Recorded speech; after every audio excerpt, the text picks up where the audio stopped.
你们在学习一个课题，就是说要去孕育一个新生，单纯有爱是不可能的。我不能只用感情做事，你可能遇到的是一个很不诚实的状况，你要准备为这一个状况去下最后的决定或者是评判，勇敢的去承担，而不要活在受害者的心态，也不要让你的恐惧去影响了你的前进。你会卡关的点就是我想要去疗愈对方，我想要去拯救对方，我想要去 hold 住这个情势，我想要去想办法支撑这个情况。如何在情绪受到压抑或者是受到影响的时候，依然能够对于你自己的人生或整个状况保持的希望。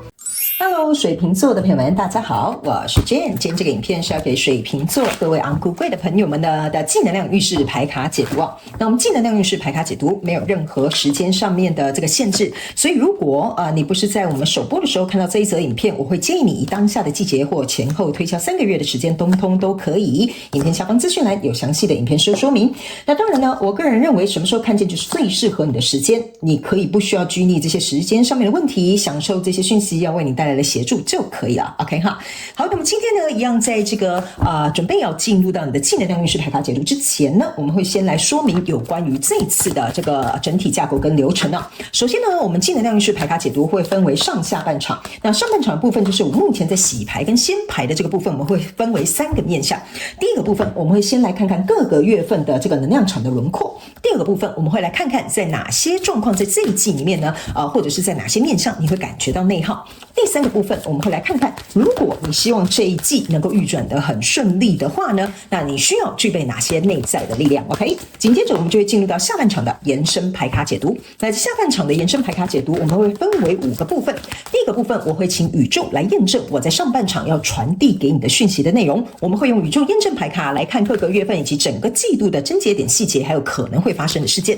第二个部分，我们会来看看各个月份你有哪些需要去更改或者是调整的旧有的这个模式，好吗？第3个部分呢，我们会来看看在各个月份跟整个季度过程当中，你可能会有哪些卡关的点，我们先来超前部署一下。第4个部分呢，我们会来看借由这一季的这个洗礼跟学习之后，你在各个月份可能会有哪些全新的能力。最后就会进入到这个天使跟宇宙传讯的部分，也就是大家最喜欢的部分。我们会一起呢来听看看天使跟宇宙有什么样的讯息，希望透过传讯者我以口说表达的方式来告诉你，好吗 ？OK 哈，好，那等一下呢，我们在解牌的过程当中跟新的朋友们说明一下哈，我在解牌的过程会讲第1个月跟第2个月还有第3个月，这并不代表是今年的1、2、3月份，而是代表这个季度过程当中的首月、次月跟末月 ，OK 哈。好，那报告完毕，我们就准备进入到这一次水瓶座的朋友们的正能量运势牌卡解读。那请给我一点时间，让我去感受你能量场上面的呈现跟细节哦。好，请稍后哦。Hello， 大家好，我是 Jane， 非常感谢所有愿意在影片下方留言反馈以及按赞分享的观众朋友们，因为有你们的支持，才会有我的存在。所以如果呢，你还想要收听更多不同多元丰富的精彩内容，请你一起来收听我的主题广播节目，以及订阅我的电子报，就会收到最新的第一手消息。那如果呢，你还有其他的问题，也欢迎你点开影片下方的资讯栏，就可以找到所需要的答案。接下来就让我们一起来收看今天精彩的影片内容吧。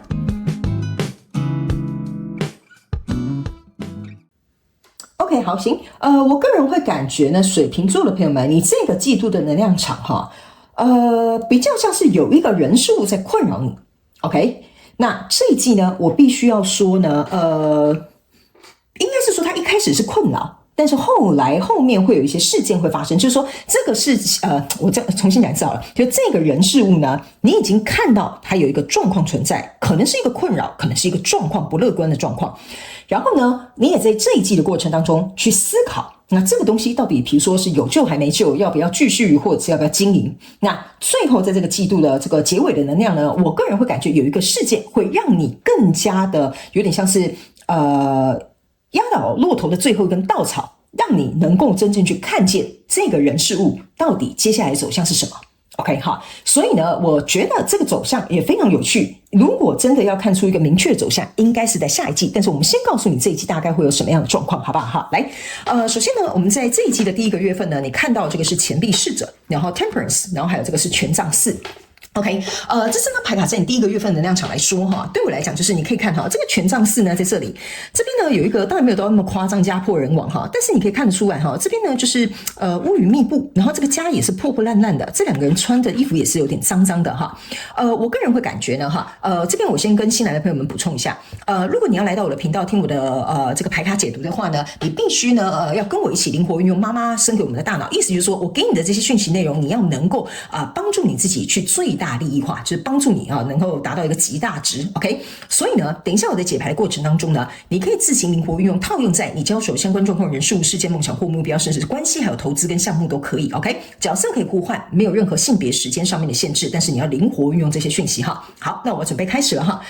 这个权杖是给我一个感觉，就是说，你看这两个夫妻哈，你就去想一下好了，这就有点像是贫贱夫妻百事哀的感觉，就是你看我们穿得很破烂，也没有什么丰收的这个结果，然后呢乌云密布，我们家又这么破破烂烂，那进去里面不就是像屋漏偏逢连夜雨的一个感觉哈？所以这张牌卡有给我这样的感觉，然后呢，这个是为什么这边有一个 temperance 哈？这个 temperance 给我的一个感受就是说，这个跟你交手的人事物已经来到就是屋漏偏逢连夜雨，就比如说我们两个本来关系就不好，或我跟这个合伙人本来就有意见分歧，或者是比如说我跟我的上司本来就是处不合，好，我尽可能举例哦，那你们就可以灵活带入到你的状况当中。所以呢，这里应该有一个状况呈现出一个我觉得有点糟糕的一个状态 ，OK？ 然后呢，这个 temperance 给我的能量场的意思就是说呢，没想到哈，就是这个状况已经很不佳了，却呢这个时候呢，可能有另外一个状况来加深这个状况的恶化也好了，或者是更加不乐观好了，我这样子说 ，OK 哈。然后呢，这个 temperance 呢，其实说实在的，我觉得这个跟你交手的相关状况人数呢，也不是说他可能对方怎么样哈，对方就是一个坏人，我们就是一个好人，不是这个意思哈。这个 temperance 给我有一种感觉，就是说我们已经来到了一个我可能已经把我尽可能能够给予、能够付出、能够去支撑或滋养这个交手的人事物，我尽可能都做了。为什么呢？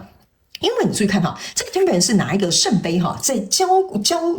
水吧，或倒水这样子 ，OK。然后呢，这个钱币侍者是他拿着一本书，然后拿着一个钱币，象征的意思就是说，我再继续这样子投入的话，就算我再有情感，这个水象征就是情感，好吧？念在我们同事的旧情，念在我跟你在一起10年，念在我们是什么好朋友的关系 ，OK 哈。就算我持续在投入这些情感，那我这些现实层面的东西，我该怎么办？OK， 好，这个是这个能量场在第一个月份的时候，这个状况可能会出现，让你会觉得说，真的能够靠情感，或者是过去的这些情分，好，或者是比如说人际的这种怎么讲人脉哈，或者是比如说这种反正就是跟人有关，你知道吗？就是那种情绪有关的。因为我刚刚要想一个词，我突然想不起来哈，有一点像是说旧情啦，或念旧啦，情感啦，或者是比如说情绪啦，然后还有一个很特殊的能量，我不知道怎么形容，就是人情也可以，人情世故也可以哈，就人情世故哈，就比如说按照正常的大家所谓的人情世故，你觉得这个跟你交手的人事物，你觉得再继续这样投入，对你来讲有没有帮助？好，或者是对大家彼此来讲有没有更好的这种方向去发展？这个是在第一个月份你会发现的。OK 哈，那来到第二个月份的时候呢，你抽到的是死亡牌卡跟权杖骑士，然后还有一个宝剑者。这三张牌卡在你第二个月份的能量场来说哈，这个你可以注意看啊，这个死亡牌卡就是这个死神已经来了，来到这个地方呢都冰天雪地了哈。这对一个死神来讲哦，说实在的也是寸步难行。意思就是说，来到第二个月份，经由你第一个月份的状况的发生，还有你的思量跟你对于情绪上面这个考量之后，你会发现这个冰天雪地的这个状况当中，好像找不到一线的生机。OK， 然后这个东西会为你带来非常大的精神压力，然后甚至会造成你的思想上面很混乱或者是很混杂的一个情绪。那这边有一个权杖骑士哈，那这个权杖骑士你可以注意看，这个骑士呢，他是在看着他自己的权杖，可是呢，他这一匹马他并没有往前走。他是不断看着他自己的权杖，所以这会给我有一种感觉，就是说，在第二个月份，你跟这个交手的人数呢，你们的推动应该是没有的，就是说，这个合作可能是停滞的，这个关系可能是停滞的，这个工作可能也是停滞的。可是呢，在这边你注意看哦，你从头到尾都在看我的钱币跟我的权杖。OK， 然后呢，你也投入了你的情感，所以我觉得在第二个月份的过程当中呢，比较容易有点像是说，那如果我继续待在这样的人事物关系当中，我还能够掌控什么或拥有什么？你就把这个想成是你的权杖。OK 哈，如果我现在都不动了，状况就是这样的，我还能够拥有什么，掌控什么，或者是我能够推动什么？这个是在第2个月份你会去思考，比较偏向于有关于拥有或失去，或者是比如说能够控制跟不可控的地方。那来到第3个月份的时候呢，你抽到的是钱币5，还有这个塔牌以及这个圣杯4，这就是我讲的这一季最这个季末的这个能量场哈，就是说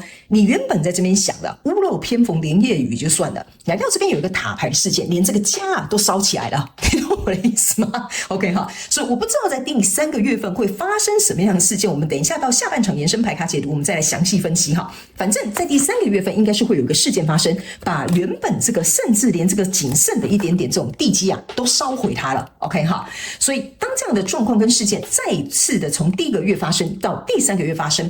中间第2个月哈，稍微给你趋缓一下下哈，你就会有一种一而再再而三的感觉。所以呢，来到这里这个钱币3，你看到这个人就是很像是一个乞丐，坐在这个阶梯在跟别人乞讨这些钱。所以呢，会变成是说，你要告诉我，如果继续这样子合作的话，我可能会掏空我自己，我可能会内耗或消耗我自己。如果我要继续合作下去的话，这个事件会给你有这样的感觉。那这边是一个圣杯4，可是其实它是2个圣杯在里面。然后呢，你可以去想，这2个圣杯哦，也就是在你过去这个 temperance 继续倒进去的这个圣杯加起来，它其实是3个圣杯。意思就是说，在继续待在这样的人事物关系当中，真的会让我感到快乐吗？或者是我们2个真的是有同心协力吗？或者说我们是互相相爱吗？或者说我们还是拥有热情吗？这个就是这个圣杯4你在思考的。那圣杯4还有另外一个状况，就是你会考虑另寻出路，可是目前还不是另寻出路的时候，因为圣杯4往往是象征有其他的机会可以进来帮助你，或者是协助你，或者是有其他的敲门砖。但是呢，在第3个月份的时候，你看着这个圣杯的时候，你眼睛呢是闭起来的。意思就是说，我不敢再奢望这个新来的机会、新来的人数还会为我的人生或者为我的状况带来什么样的改变。所以我个人会感觉，在第3个月份这个能量场是稍微是有一点点消极，或有一点点失落，或有一点点担忧的这个状况哈。不过呢，我会感觉哈，我不知道为什么哈，他们突然叫我。等我一下哈，他们突然叫我多抽一张牌卡，因为呢，这个牌卡要代表你下一季的能量哈，就有点像是昂咕贵你们哈，水瓶座的朋友得到宇宙的 bonus 了哈。来，我们来看，因为我刚刚在读这个能量场的时候，我在跟他们对话，我说可不可以给他们一些牌卡在。让他们知道说这一季撑过去，下一季能干嘛？他们就说可以，就叫我抽2张牌卡哈。来，你注意看，这就是太阳跟宝剑3，好，宝剑7，对不起哈。他们说呢，要我跟你讲哈，这个你可以把它当做，我把它放在这里哈，就当做下一季的能量场。意思就是说呢，你在这一季所经历的这些挑战、苦难或很困难的一个状况，是为了让你能够去厘清一件事情，什么样的东西会让你感觉到不快乐？他们说叫我讲简单一点哈，这个你注意看，这个太阳象征的就是快乐。什么叫做不快乐 ？OK 哈，你看哦，宝剑3一定是伤心难过的嘛哈。那你注意看哦，正常来讲应该是这个太阳出来之后呢，这边的花应该要盛开，就有点像说，有点像这样子，应该很开心快乐。可是呢，你连太阳抽出来的时候呢，这个太阳花都被晒干了，你懂我意思吗？所以他们要我告诉你一件事情，就是说你在这一季所经历这个人事物，你应该要去想。如果你被捆绑在这样的状况当中，你是不快乐的、不满足的、不舒服的，或者是不高兴的，但是你却为了说不行因为这边有太阳哈，所以我必须要留在这个地方。他们说呢，这个太阳你可以去思考一下，什么东西是这个跟你交手人事物里面所谓象征的太阳，就是美好的地方。OK， 但是其实在这里这一片田已经枯萎了，意思就是说呢，就算有这个太阳，这些花也不会盛开，也不会继续的成长，而甚至你都会感觉到好热我想要离开了，你懂我意思吗？这个太阳呢，是你看他的表情是这种有了这个东西又如何的感觉。OK， 所以他们说呢，某部分这个水瓶座的朋友们哈，你们在这一季的过程当中呢，我必须要告诉你哦。这个可能不太舒服，好，我现在这样讲，你可能说 Jane， 那这样下一季是不是很可怕？不要担心，我们等一下在下半场延伸牌卡解读会有更详细的分析哈。但是呢，我觉得你整体的能量场给我有一种感觉，就是不要只为了一个什么东西很好，而让你自己困在这个状况里面。意思就有点像说呢，我们看到一件事情，我们只会看到它好的一面，但是我们可能没有去衡量它可能会带来的一些效应，或者是背后你可能会损失更多的地方。比如说我这样讲好了，你每天都吃麦当劳哈，我最喜欢举麦当劳的例子哈，你就去想，那你大概就会懂我在跟你解释什么。比如说你每天都吃麦当劳，刚吃完高热量的食物，你会很开心、很满足、很快乐，再给它加一杯奶昔都没有关系。但是你背后会带来哪些影响呢？第一，你会变胖。第二，你可能会得三高；第三，你的血管可能会塞住；第四，你可能花很多钱买这个素食；第五，你可能吃完很快乐，但是当这个血糖降下来的时候，你可能又不快乐。所以你看它有一个好，但是它后面有很多不好的东西。这个好就是这个太阳，你懂我意思吗？但它会引发这么多的事件，让你起起伏伏，起起伏伏，让你的健康状况变得很不好，甚至是财务状况也变得不好，或者是甚至连比如说我们刚刚讲健康状况也变得不好。OK 哈，而且会这样一直上上下下，上上下下，这个东西它不是一个健康的循环，它不是一个值得你持续这样子去做的一个人事物。所以他们说呢，这一个非常痛苦的一个过程，他们说我们在下半场来揭露一下，到底是什么样的原因让你困在这个地方，你可能走不开，你可能离不开，或你可能没有办法做决定，好不好？不然我们会在这边花太多的时间。我们先来看，在这个嫉妒的过程当中，你在哪些状况里面会有点内耗，好不好 ？OK 哈，好来，首先呢，这个叫做兴奋跟躁动，这个叫衡量跟犹豫，还有享受跟沉溺 ，OK 哈，好来，他们说呢，在这个嫉妒的过程当中呢，你会感觉到内耗的地方的意思，这个就是我讲的享受跟沉溺 ，OK， 意思就是说。比如说我在一段婚姻里面，我可能嫁入了一个豪门，好对，但是我可能是被关在那个笼子里的金丝雀，我可能要遵守这个家的家规，我可能这个衣服不能穿，我可能还要去跟我不喜欢的人 social， 我甚至也不可以说我想要说的话，好，我只是举一个例哈，不是说所有的豪门都这样，我只是随便举例 ，OK， 所以在这样的状况当中，你可能会因为这个太阳，就是说嫁入豪门，大家都说啊你是什么什么富少奶奶，生活应该过得不错吧，所以在这个状况当中，你会觉得我就享受这个东西。但是背后可能夜深人静，你会觉得其实我在这段婚姻里面不快乐，或没有自由，或者是没有得到满足，或者是没有得到关爱。OK， 这个就是会让你很内耗的。如果你在享受一个东西，但是你不了解它背后可能会带来的代价，或者是可能会消耗你的地方，那他们说这个东西就会让你开始感到很内耗。这个你只能不断持续的加强分量，意思就是说加强这个享受的分量。今天先买一个3000块的包，明天买个3万块的包，后天买一个50万的包补偿我自己。好 ，OK， 这就像我刚刚讲的，这不是一个良好的循环。但是如果你紧抓着这个东西不放，这个就会持续不断的内耗。你有点是挖东墙补西墙，但是这个墙永远都是破一个洞的 ，OK 哈。那来到这边这个衡量跟犹豫哈，这个就是你会内耗的地方。OK， 好，我如果离开这一段豪门婚姻好了哈，我就是去用这个形容，大家比较容易理解，好吗 ？OK 哈。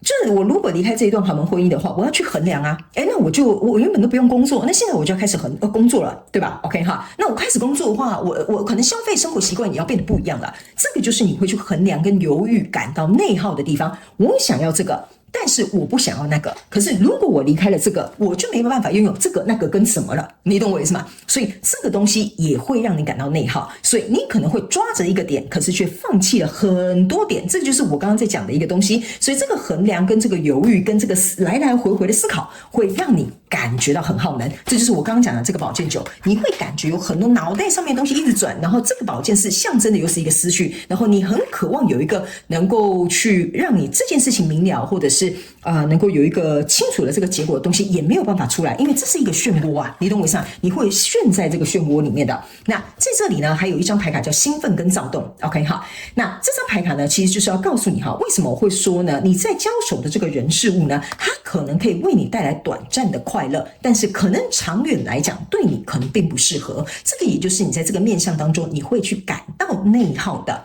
为什么？因为你去想嘛，我今天买了一个50万的包，我当然很开心、很兴奋，赶快拍一拍照，然后上传到这个那个什么 social media，OK 哈。但是呢，当我发现别人好像又有更好的或者是别人的老公送他更好的，或者是这个同事又被老板夸奖了，你就会开始很躁动。躁动的意思就是说，我原本觉得我这样子已经够好了吧，没想到有了个比较。我现在心情又不好了，所以我就想要再更好，所以这个就有点像说，在这个比较的心态状况当中哈，你这样子一来一往，一来一往，会让你整个人不管是情绪或思绪上面都会感觉到非常内耗的。OK， 好，那他们叫我简单举一个例来说哈，就说比如说这一份工作呢，他们说因为水瓶座的朋友们这一季的能量场比较辛苦一点哈，他们希望我多照顾你们一些。他们说呢，我讲一个简单的工作举例你就懂了。比如说原本在这个工作单位好了，你原本的待遇就不是很好了。屋漏偏逢连夜雨，现在公司还说要裁员，好要缩减什么预算，所以你原本的工资可能又要被扣一半。扣完一半之后呢，你还想说没关系，因为呢我跟同事有革命情感，他们也很辛苦，我也很辛苦，所以我不要离开他们，不然他们会更辛苦。这个就是这个 temperance 这个钱币的这个侍者，象征就是你觉得你投入，你也有在思考，那我投入值不值得？可是我的情绪可能拉动的我，必须要在这个权杖室里面继续待着。来到第2个月的时候呢，就是说这个状况越来越不好了，因为公司可能情况经营越来越不善了，所以相对的在这个过程当中，你就会觉得说，可是我还是要工作啊，我还是要赚到钱啊，同事也很辛苦啊，公司也支撑的怎么样啊？所以在这个状况当中，已经是一个冰天雪地的状况当中，这已经死到不能再死了，你认为呢？然后来到这个宝剑4跟这个宝剑9的这个状况当中，就是说这件事情真的搞得你很烦。可是呢，这个权杖其实象征的就是说，那我能拥有什么？我能够控制什么？我能够得到什么？最后这里可能有压垮骆驼的最后一根稻草。这个意思就是说，这里可能老板就会说，小明啊，或者是水瓶座的朋友们，明天来到我办公室坐坐吧。这个可能就是来跟你洽谈你即将要被资遣的这个状况，类似像这样。所以你就会觉得说，我在这边这么努力跟这个人合作，那我能够得到什么？我甚至还要跟他乞讨，说我想要一份工作。所以来到这里，你就会去思考一件事情，就是说，或许我去别的地方另外找一份工作会不会更好？可是呢，这个圣杯2又会让你在这个状况当中，你会去思考说，可是我们有革命情感啊，我们有一起合作啊，然后我在这间公司10年啊，然后等等之类的，然后走到下一季的时候呢，这个状况呢，比如说我们这样讲哈，你可能没有被资遣，你还是在这个状况里，可是这就是一个水深火热的状况，让你的心很累。OK， 但是这个太阳有可能就是比如说你跟同事的情谊，你需要一份填饱肚子的这个薪水，或者是你需要支撑家庭的经济，所以即使这个太阳把你照到遍体鳞伤，甚至整个太阳花都已经枯萎了，你还是在这个状况里面。OK， 好，所以他们叫我用一个工作的状况，你可能会比较容易理解。接下来我们来看，如果你要这一切顺利转动的话，你需要具备哪些内在力量，好不好哈？那新来的朋友们，我先跟你说明一下哈，我不会按照这个牌意解释，我会用这个能量场翻译跟你说。OK， 如果呢，你希望在这一季哈，在这3个月的过程当中，你希望一切可以运转的很顺利的话呢，他们要我跟你讲一件事情，如果你在这个很糟糕的状况里面呢，你只能想糟糕的事情。他们说，那这件事情就会变得更糟糕 ，OK？ 但是他们说，如果你希望这件事情转动得很顺利的话，你要把你的专注力放在如何解决这些问题，并且参与在其中 ，OK 哈？我刚刚不是说你没有参与在其中，而是说你有一点像是，我告诉你哈，这个氛围有一点像是说，反正我就做就对了，我这个职位就是要这样做，或者是比如说，我就是要养家，我就是要什么什么等等这些，所以你是在做事。但你没有在解决事情，所以你找不到那个根本引发这样子状况的主因。所以如果你要这一季的这个能量场可以顺利流动，你要换一个角度，换一个方法，换一个做事方式，去找到解决问题的那个地方。OK， 而不是只是做哈，就做这个东西对这件事情没有帮助，他们就很直白跟你讲。OK 哈，然后呢，这张牌卡呢是代表的意思就是说呢，在这个状况之中，如果你需要所有的事情是可以很顺利的，他们要我跟你讲一件事情哈，你要去想当初你加入这个人事物的初衷，或者是原因，或者是主因是什么？例如说，这可能是一份关系 ，OK 哈，那这份关系可能在这里就有点每况愈下，可能走不下去。但一开始你的渴望跟期待可能是希望我们可以是这样幸福快乐的生活，但中间可能因为发生了一些状况，我就随便讲，比如说讲一个大家比较敏感、比较容易理解，比如说对方外遇好了哈。这个就是说，你不能说好，那我就继续当一个很认真的老婆，我继续就当一个很认真经营家庭的老公，没有用的，因为你再怎么样做，你做再多，对方就是还是一样的，你没有去找出为什么对方会出轨的原因，为什么你们感情会出了问题。这一张牌卡的意思就是说，你要找回一开始为什么你会在这个状况当中，原因就是你去想嘛，你们两个要结婚，就是你们两个会相爱，对不对？相爱才会想要结婚，想要才走在一起一辈子。所以当你这样子想的时候，你才会有那个动力跟决心